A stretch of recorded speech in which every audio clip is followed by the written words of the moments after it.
춥다야. 빨간 티 입구나. 지금 우리가 이제 대언, 하나님의 대언, 하나님께서 말씀하실 때는 대언이 아니죠. 하나님의 예언의 말씀, 사람이 얘기할 때는 대언이 되는데, 성경의 대언에 관해서 이제 저희 살펴보고 있습니다. 이제 거의 마무리 단계를 하는데, 지금 큰 이제 8번째를 공부하고 있는데, 이제 9번째에 각 그 성경에, 주요한 성경에 이제 그 예언 내용이 어땠는가, 이거만 대략 이제 살펴보면 이제 성경의 대언은 정리가 될 것 같습니다. 자, 오늘은 지난주에 이어서 여러분들 자료 가지고 계시죠? 지난주에 받으신 자료 46페이지 끝부분하고 오늘 다시 나눠드리는 그 자료를 이어서 보시면 됩니다. 지금 그 8번째 그리스도의 재림에 대한 이 관련된, 우리가 이제 초림은 확실하게 문자적으로 성취됐다는 거 여러분 다 이렇게 확인을 해봤습니다. 그럼 그리스도의 재림에 관한 예언과 그 사건에 관해서 저희들이 살펴보고 있습니다. 지난번에는 첫 번째로다가 그러면은 그 예수님의 재림은 필연적으로 교회 시대에 관련된 것들과 연결이 되어 있다. 그래서 교회 시대를 지금 살펴보고 있는데, 첫 번째 우리가 배도의 증가, 얼마나 이게 신앙의 배도가 심한가 이걸 살펴봤고, 또 두 번째 이제 마지막 날들의 특징 중에서 지난주에는 하늘 왕국에 대한 비유, 예수님께서 비유를 해주셨는데, 그 비유는 하늘의 왕국이라 하지만 이 지상에서 이루어져가는 하늘의 왕국이기 때문에 거기는 진리와 비진리가 섞여 있고 참신자와 불신자들이, 거짓 신자들이 섞여 있는, 그래서 누룩이라든지 이 그 조그만 풀, 겨자씨 같은 것이 큰 나무가 되는 이런 상황, 이런 것들을 이제 하늘 왕국에 대한 비유를 살펴봤습니다. 자, 오늘 두 번째로 그 마지막 날들의 특성 중에서 이제 마지막 날들의 성격, 구체적인 성격을 한번 보겠습니다. 이 마지막 날들의 성격을 잘 이해하려면은 성경 다른 곳에도 많이 있지만, 바울 사도가 마지막 때 자기 생애 마지막에 성령의 감동을 받아서 이제 젊은 사역자 디모데에게 보내준 편지에 마지막 때 어떻게 될 것이라는 것을 자기가 죽기 전에, 바로 죽기 전에 그 계시를 받고 기록한 내용에 많이 들어 있습니다. 그래서 이 디모데 전후서나 디도서 같은 것은 이제 목회서신이라고 하는데, 목회하는데 단순히 이렇게 필요한 내용만 들어있는 게 아니라, 이 디모데 전후서에는 마지막 때에 대한 그런 예언이, 그 마지막 날들의 어떤 특성이나 성격에 관한 내용이 많이 들어있습니다. 그래서 우선 디모데 후서 3장을 한번 보시면 여러분들이 잘 아시는 성경 구절인데, 한번 오늘 다시 한번 살펴봅니다. 이게 교회 시대에 안에 있는 마지막 날들에 대한 특성, 성격을 살펴보는 겁니다. 이 바울 사도는 젊은 사역자 디모데에게 이렇게 편지를 씁니다. 또한 이것을 알지니, 디모데후서 3장 1절에 보면 마지막 날들의 위험한 때가 이르리라, 그렇게 되어 있어요. 이르리라. 그래서 영어는 perilous time이라고 그랬는데, 이것은 위험한 때가 이를 것이다, 마지막 때에. 그러면 우리가 마지막 때에 살고 있다면 지금 위험한 때입니다. 이게 위험한 때라는 게 뭘까? 이 위험하라는 것은, 페릴로스라는 것은 영적으로도 위험하지만 또 육체적으로도 위험한 것을 다 이야기하고 있습니다. 그래서 매우 위험한 때다. 그래서 이 위험한 때가 어떤 것이냐, 그래서 2절부터 여기 쭉 해서 나옵니다. 끝까지 나오는데, 특별히 이제 2절부터 이 9절까지 이 위험한 때에 대한 특성을 몇 가지 얘기하고 있습니다. 자, 매우 위험한 때다. 정말 그 이유는, 우리 이걸 바울 사도가 디모데에게 준 편지는, 이건 세상 사람들이 수신하는 게 아니잖아요. 1차 디모데, 교회를 이끌어가는 이 디모데가 받은 편지고, 디모데는 이것을 받아서 교회 성도들에게 이제 알려주고 가르치는 그런 내용이기 때문에 이건 성도들에게 해당되는 거예요. 그러면 위험한 때라는 것은 세상 사람들에게는 위험하지 않습니다. 그들은 분간도 못해요. 뭐가 위험한지는 몰라요. 이것은 우리에게 얘기하는 거예요. 그러면 왜 위험하냐? 이 내용을 보시면 알겠지만 이 배도, 이 신앙의 배도가 심해지기 때문에 이 신약 성도들의 삶이 위험해진다는 거예요. 그래서 이것을 이때 당시 초세기부터 쭉 살펴보면 역사적으로는 이 사도들이 있었을 때부터도 이 교회에 위험한 그런 어지러운 교리들, 거짓 교리들, 거짓 형제들, 그리고 심지어 사도 바울이 있었을 때에도 거짓 형제들이 바울 사도를 괴롭히고 내쫓고 하는 그런 일들이 일어났었는데, 사도들이 이제 죽고 난 뒤에 다음 2세대가 시작이 됐을 때 본격적으로 이 예언이 이제 그대로 이루어지게 되는 거죠. 마지막 때라는 것은 예수님이 오셨을 때부터, 초림하셨을 때부터 재림하실 때까지를 다 마지막이라고 성경은 얘기합니다. 그 마지막 날들 중에 또 마지막이 있어요. 그래서 우리는 그때 살고 있다고 생각하는데, 예를 들어서 우리는 침례 성도입니다. 침례 성도는 어떤 파가 아니라 성경의 가르침을 그대로 따르는 사람들 얘기하는 거예요. 많은 이 교파들이 너희들만 바른 믿음이냐? 그렇게 얘기하는데, 사실 따져보면 성경적인 믿음은 침례 성도들밖에 없어요. 이름 달든 안 달든 상관이 없어요. 예수님이 그러하셨고 사도들도 그러하셨고 성경의 가르침도 그래요. 그게 어떤 지금의 파를 얘기하는 건 아닙니다. 그 신앙을 얘기하는 건데, 이때 이런 신앙을 가지고 있었던 재침례 성도들이 초세기서부터 이제 사도들이 죽고 난 뒤에 본격적으로 이제 핍박을 받기 시작하죠. 그래서 여러분들 그 재침례 성도들의 역사를 이렇게 보시면 1세기, 2세기, 3세기서부터 이런 핍박이 계속되는, 그러니까 이분들한테는 이것이 위험한 시대였어요. 계속 위험한 시대. 그래서 여러분 어거스틴 같은 사람은 이 교계에서, 기독교에서 아주 훌륭한 사람으로 숭앙하고 있지만, 사실 어거스틴이 다 잘못된 건 아니지만 어거스틴의 어떤 깊은 교리를 들어가면 전혀 성경적이 아닌 데가 너무 많아요. 성경적이 아닌 거. 그래서 이 어거스틴은 무엇의 틀을 쌓습니까? 로마 카톨릭의 틀을 쌓았어요. 조직 틀을 다 쌓았어요. 그러니까 하나님을 믿는다 하지만은 어떤 그 조직을, 이 로마 카톨릭 같은 조직, 그리고 거기에 말씀보다는 그런 조직에 또 권위를 두게 하는 일들을 어거스틴은 이렇게 했단 말입니다. 그래서 이 어거스틴이 실제로 초세기 재침례 성도들을 상당히 괴롭혔어요. 죽이기도 하고요. 이건 이제 많이 이제 침례 성도들이 역사에서나 공부하고 다른 데 다 덮여 있는 건데, 이런 세상에서는 보기에 훌륭한 사람이라고 생각하는 이런 사람들이 성경적으로는 이렇게 비성경적인, 반성경적인 일을 했다는 거죠. 그래서 초세기 성도들, 이름 없는 그런 성도들은 그때부터 위험한 때가 돼서 그들이 육체적으로도 많이 고통을 당하고 심지어는 죽기도 하고, 그래서 그 위험한 페릴러스 타임이 계속되기 시작했습니다. 여러분 그 뒤에는 또 잘 아시겠지만 로마 카톨릭이 이제 세계의 어떤 그런 종교적인 권력을 다 잡았을 때 거의 수천 년 동안, 1500년 동안 세상을, 종교계를 지배했었잖아요.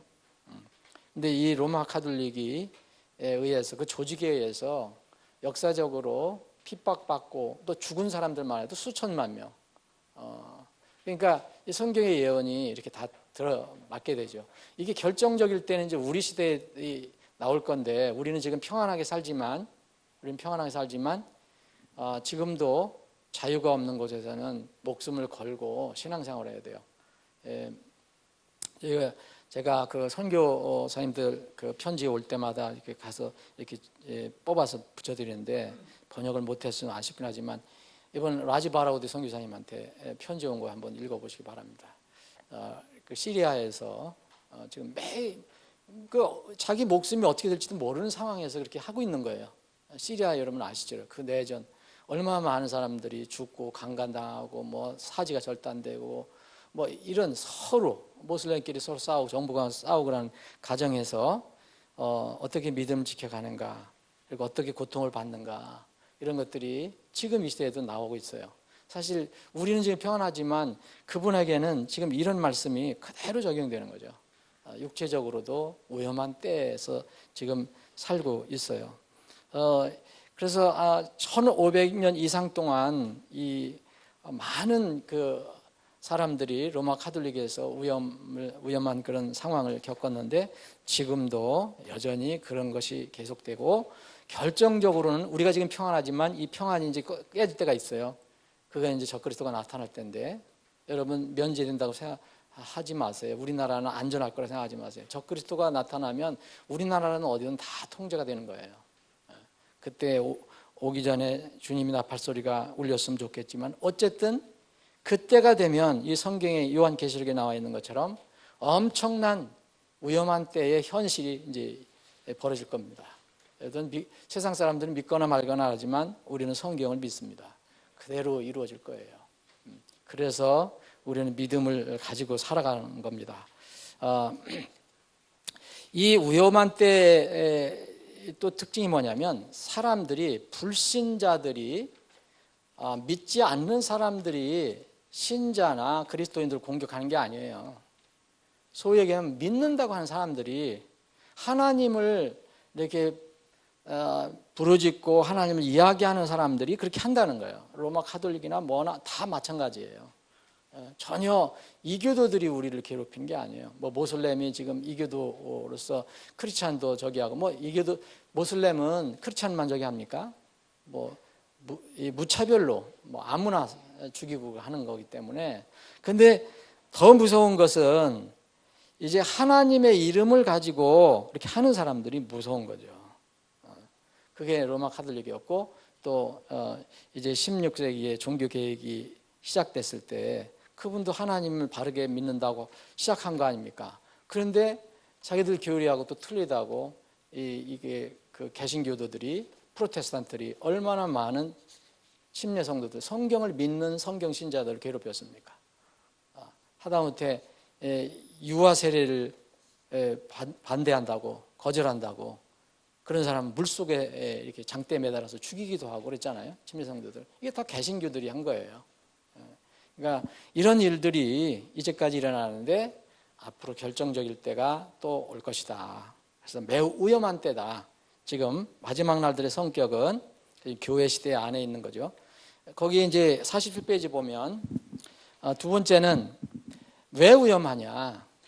육체적으로도 위험하지만 사람들이 어떤 그 가지고 있는 도덕적인 기준이라든지 이 믿음의 기준이 타락하는 거죠. 그래서 위험한 거예요.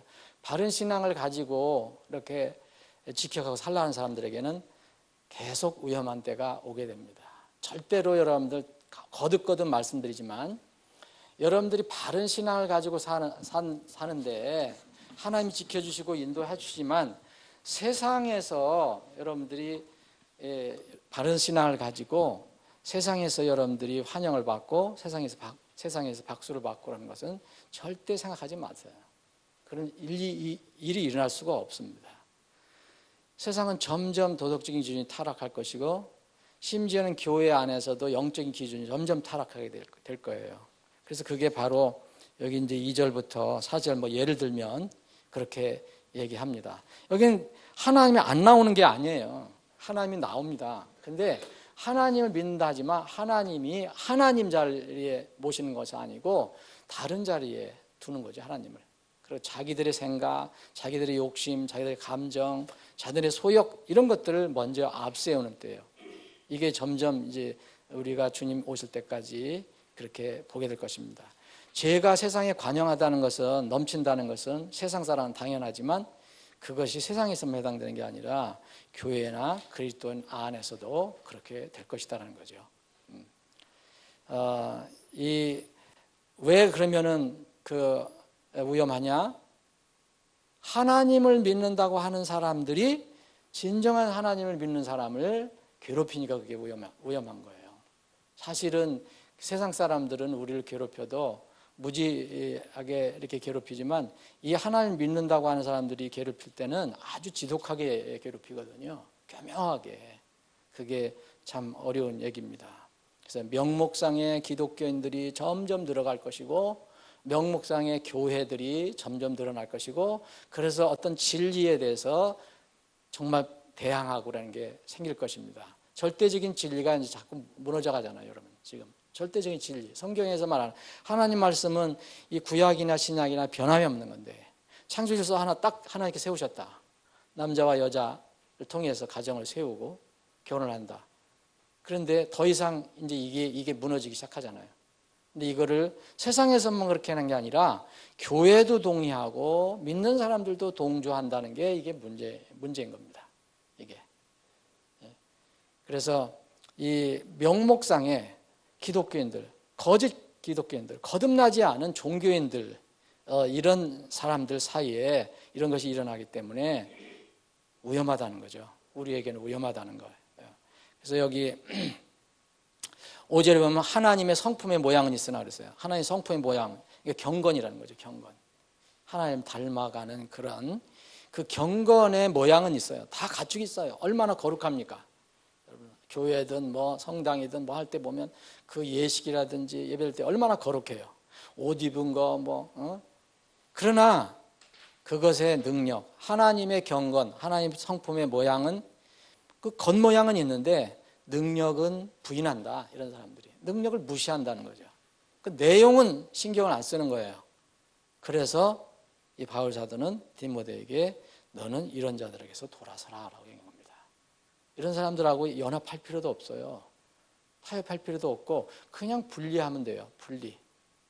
근데 요새는 이 근본주의, 이 독립침례교회도 그런 교회들이 생겨요. 점점 묘한 그 이유를 대갖고 세상과 점점 이렇게 짝을 하려고 하는, 우리 한국에도 그런 교회가 있습니다. 요새 나타나고 있는데, 뭐 다른 기독교인들과 뭐 연합 기도회에 참석하고 그래요. 어떤 독립침례교회. 이건 참 위험한 일이에요. 그들이 얘기하는 거는 굉장히 그럴듯하지만 뭘 그래도 우리가 아는 진리, 우리가 아는 성경을 많은 사람들에게 알리기 위해서 한다 그러지만 결국 그건 함정에 빠지는 겁니다. 스스로 그렇게 하는 거예요. 그 자기들 소욕이 있기 때문에 그렇게 하는 거예요. 이게 굉장히 위험합니다. 그래서 지금 개신교단이나 전 종교계에서 일어나는 각종 현상, 사건들이 전부 이런 것이에요. 다른 타종교회에서 일어나는 것을 우리가 얘기하는 게 아니에요. 그건 뭐 당연한 거고, 여기서 위험한 때는 그걸 얘기합니다. 여기 디모데후서 3장 5절 또 얘기하면은 우리가 제일 기독교의 지금 이 시대의 기독교의 가장 큰 문제점은 복음은 얘기하는데 복음의 능력은 얘기를 안 한다는 거죠. 복음은 다 지식이죠. 어떤 예수님이 우리 죄를 위해서 다 십자가에 달리시고 다 갚아주셨다. 그래서 이걸 믿는 자는 구원을 받는다. 예수님께서 우리의 죄를 다 이렇게 깨끗이 제거해 주셨다. 그분만이 유일하신 분이다. 이런 어떤 형식은 있어요.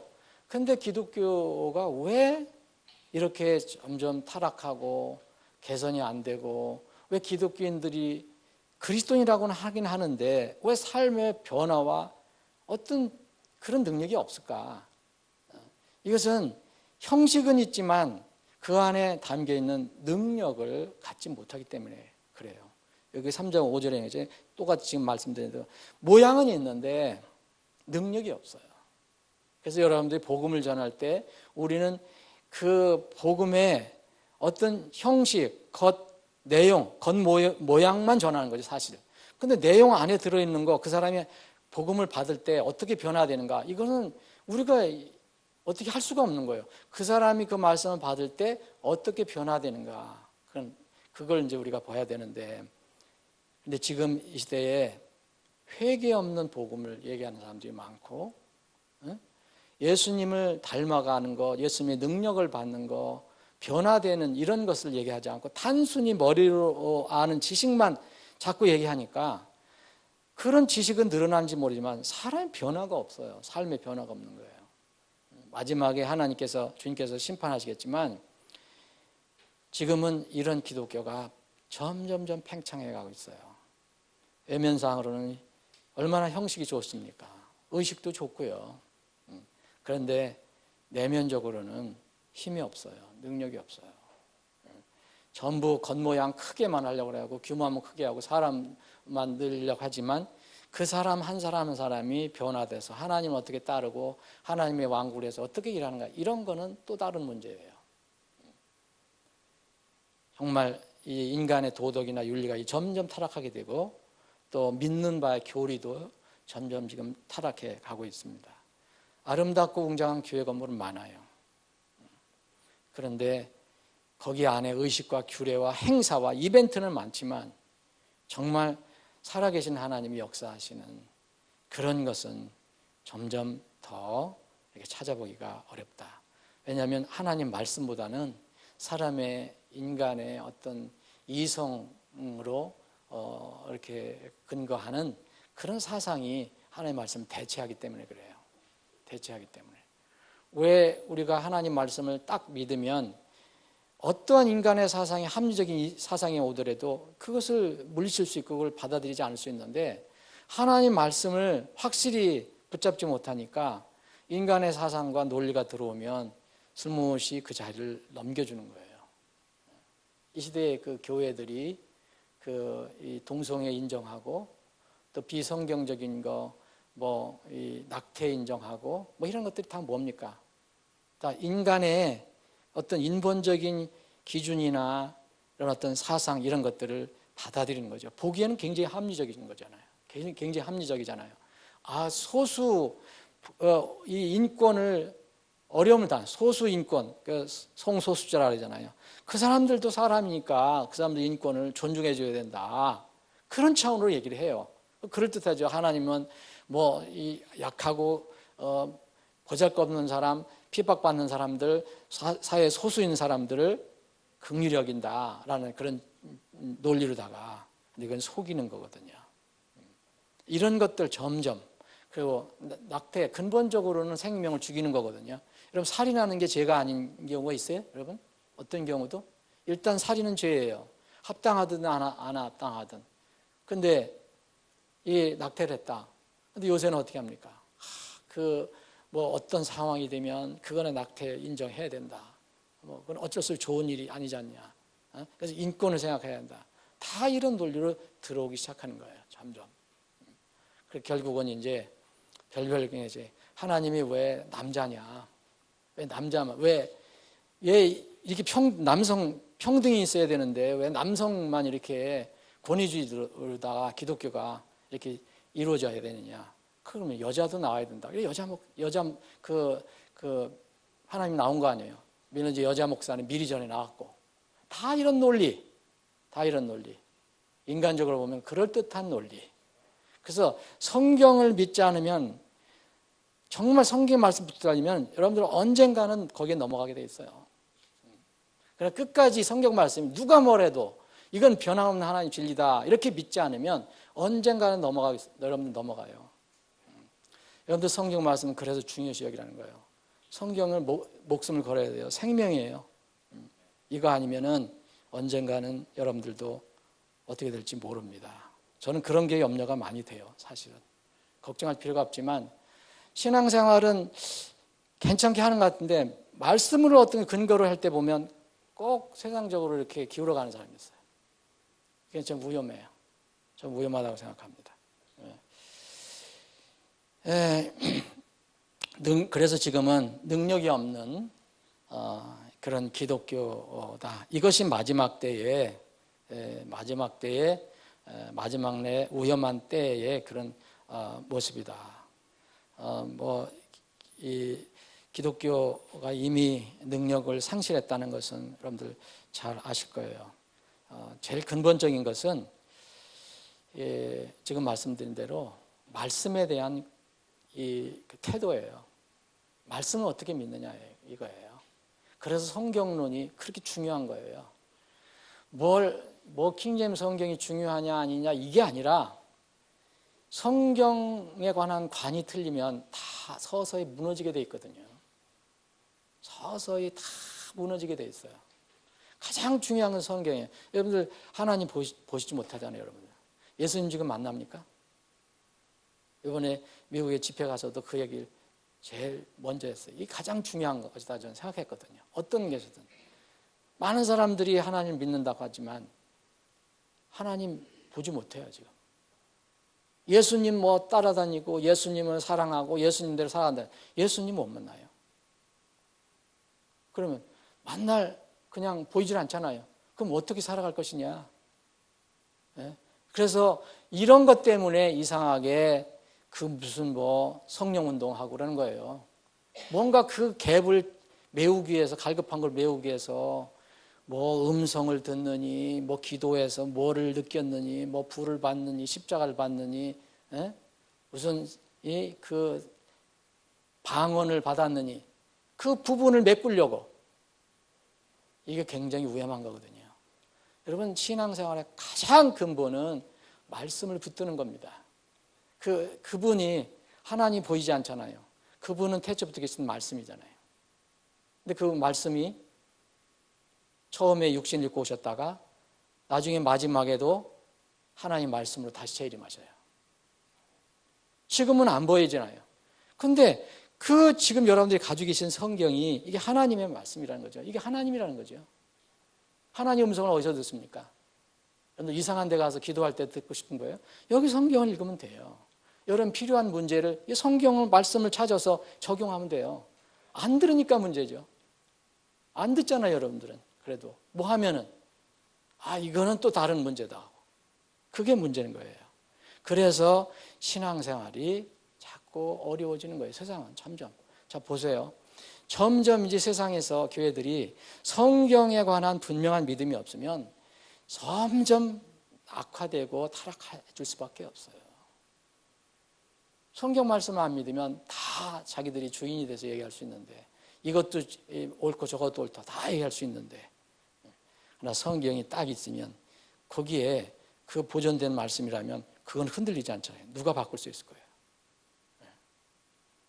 여자 목사 안 된다, 여자 집사 안 된다 아무리 얘기해봐도 논리적으로는 그 사람들 설득을 못해요. 아니 여자 집사도 좋고 여자 목사도 왜 기왕이면 교회 잘 섬기는 거 좋지 않냐, 하나님 복음을 해서 일하는 게 좋지 않냐. 그렇죠. 그럼 나쁜 게 뭐 있어요. 근데 성경의 하나님 말씀은 그게 아니라고 그러잖아요. 그럼 뭘 따를 것이냐 이거예요. 세상은 효과적인 거 따르고 효율성 따지고 양 따지고 규모 따지고. 그런데 하나님은 그런 상관없어요. 하나님은 그냥 말씀을 사람들이 따르냐 안 따르냐 그거 가지고 이제 하나님은 판단하실 것입니다. 그래서 순수하게 보존된 하나님의 말씀이 사실은 기독교의 본능인데 이게 문제라는 거죠. 지금 개신교 처음에 종교교회 갈 때도 오직 말씀으로 시작했는데 지금은 그 말씀이 루터나 칼빈이 붙잡고 있었던 그 말씀이 지금 다 변했잖아요. 다른 성경으로 다 또 바뀌어가고 있잖아요. 지금은 하나님 말씀 축자연감 안 믿어요.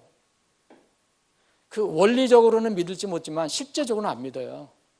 신학교에서 또 강의할 때 축자연감이라는 그 용어는 얘기하지만 실제로 교회에서 이 하나님 말씀을 얘기할 때는 그거 안 믿는다니까요. 실천적이라는 것은. 보존 믿지 않습니다. 하나님 말씀 보존해. 하나님께서 보존하셨다. 이거 안 믿어요. 그래서 많은 성경들이 나오는 거고 또 하나님 말씀으로 그 많은 성경이 다 하나님 말씀을 믿고 그래서 필요하면 자기 생각에 따라서 그 자기 선호에 따라서 취사 선택해서 쓰는 거예요. 그러면은 여러분 이렇게 되면은 말씀의 기준이 없고 바른 말씀이 없는 한 점점점 이렇게 타락할 수밖에 없어요. 여기 또 하나 어떤 현상이 7절에 보면 항상 배우나 결코 진리를 이른데 이르지 못한다 그랬어요. 이 말이 굉장히 중요한 거거든요. 안 배운다면 모르는데 항상 배운다 그러잖아요. 여러분 이 시대에 기독교 신학교가 얼마나 많습니까? 신학교 서적 그리고 책, 이런 책방에 가면 그 책들이 이론들이 얼마나 많아요. 엄청나게 배워요. 쓸데없는 거 엄청나게 배워요. 미국의 유명한 그 명문 대학에서는 하나님이 과연 존재하느냐 안 하느냐 이거 가지고 한 학기 동안 토론하고 엄청나게 배우죠. 그런데 쓸데없는 걸 배우는 거죠. 진리를 아는데 이럴 수가 없어요. 하나님 말씀은 성경 안에 있는데, 그래서 교육, 이 마지막 때에는 사람들이 교육해요. 자녀 교육, 교육하는데, 그건 늘고 엄청나게 늘어나고, 어떤 내용도 또 발전하는지는 몰라요. 그런데 진리가 아닌 것에 인간적인 철학, 사상 같은 것로 채워간다는 거예요. 그건 결코 진리에 이르지 못하는 거예요. 한국 교단의 신학교들도 그렇고 미국 신학교들도 지금 대부분 다 타락했습니다. 심지어는 근본주의 밥존수 대학도 그래서 성경 버렸어요. 킹제임스 성경 안 씁니다. 공식적으로 안 써요. 여러 가지 성경 중에 하나예요. 소셜 드링킹 받아들였어요. 여자들 드레스 코드 버렸어요. 거기 청년들, 거기 학생들 다 바지 입거나 짧은 치마 입고 다녀요. 베니스커트. 금방 퍼지게 돼 있어요. 밥존수가 그래요. 밥존수가. 이게 지금 점점 그렇게 되는 시대예요.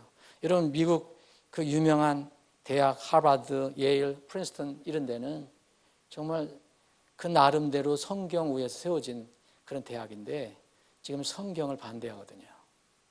그런데 세상의 학문은 엄청나게 쌓았다고 주장을 하는 거죠. 하나님 보기에는 쓰레기입니다. 그 부분에서는. 신학에 관해서는 쓰레기예요. 다른 학문은 모르지만. 지금 그렇게 돼가는 것이 세상이에요. 인간의 철학, 사상을 기초함으로 결코 진리에 이르지 못해요. 항상 배워요. 이런 사람들, 이런 학교, 이런 사람. 그런데 진리를 아는데 이르지 못해요. 진리를 거역하고. 그래서 이제 결국은 진리를 거역하잖아요. 배워도 진리를 거역합니다. 여기 이제 대표적인 사람이 그 모세를 대적한 얀네와 안브레가 나왔어요. 얀네 안브레. 하나님의 말씀, 모세하고 얀네와 얀브레는 무슨 차이가 있습니까? 그것은 기적을 베풀었다. 지팡이를 던졌더니 뱀이 되었다. 이게 문제가 아니에요. 모세는 하나님의 말씀을 가감없이 전한 사람이에요. 얀네와 얀브레는 변질시킨 사람이에요. 그게 중요한 겁니다. 진리, 그냥 하나님의 말씀은 진리는 단순해요.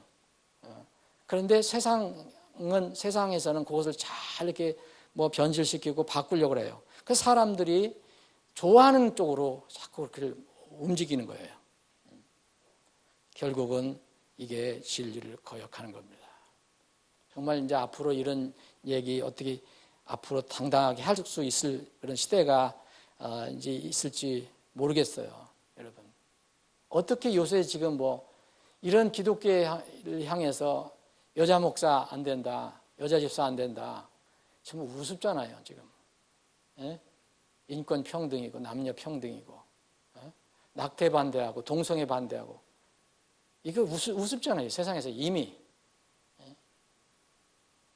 그런데 우리는 진리를 바꿀 수 없어요. 인간의 교리가 어떻게 하든지 간에. 그래서 하나님께서 이 위험한 때에 이게 우리 그리스도인들에게 하나님 자녀들에게 하시기를 원하시는 것들이 있어요. 여기 정리해둔 거 보면 배도자들을 분리하라는 거죠. 그들과 싸울 필요가 없어요. 분리하면 되는 거예요. 누룩으로부터 빨리 벗어나라는 거죠. 그리고 사도들의 본을 따르라는 거예요. 이 뒤에 보면 사도들의 본을 따르라. 사도들의 성경 말씀을 가르쳐줬잖아요. 그 교리를 따르라. 정말 교리에 대해서 자꾸 어떤 사람이 얘기해요. 자꾸 교리만 얘기하냐. 교리라는 것은 하나님 말씀인데 그 하나님 말씀 자꾸 얘기해야죠. 근데 자꾸 교리 얘기한다고 해서 묘하게 그렇게 끌고 가는 사람이 있어요.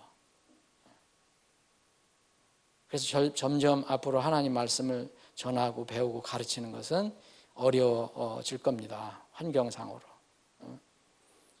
사도들의 교리와 본을 따르라는 거예요.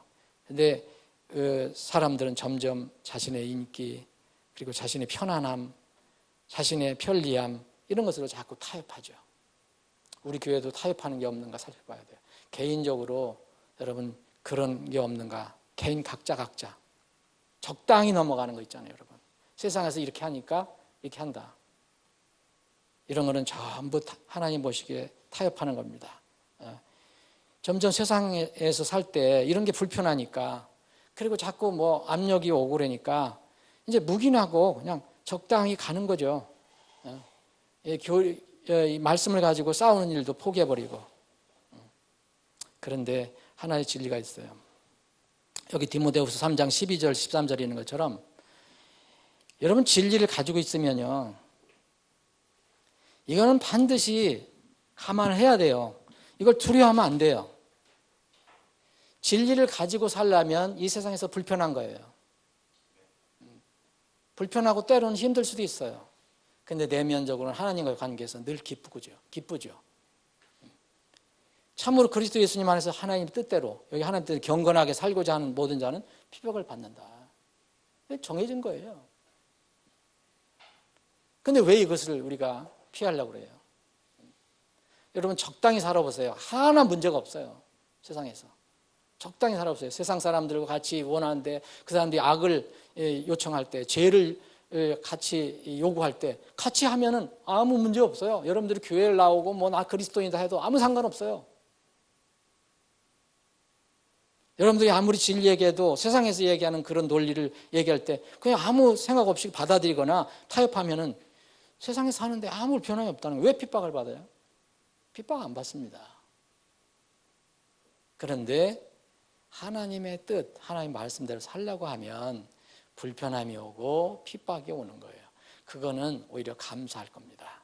감사하고 내 신앙을 이렇게 돌아보는 좋은 시간이 될 거예요. 왜냐하면 악한 자들과 미혹한 자들은 점점 악화되어서 속기도 하고 속이기도 하리라 했거든요. 자, 오늘 여기까지만 일단 하고 다음 계속해서 이런 자료 가지고 오시기 바랍니다. 버리지 마시고요.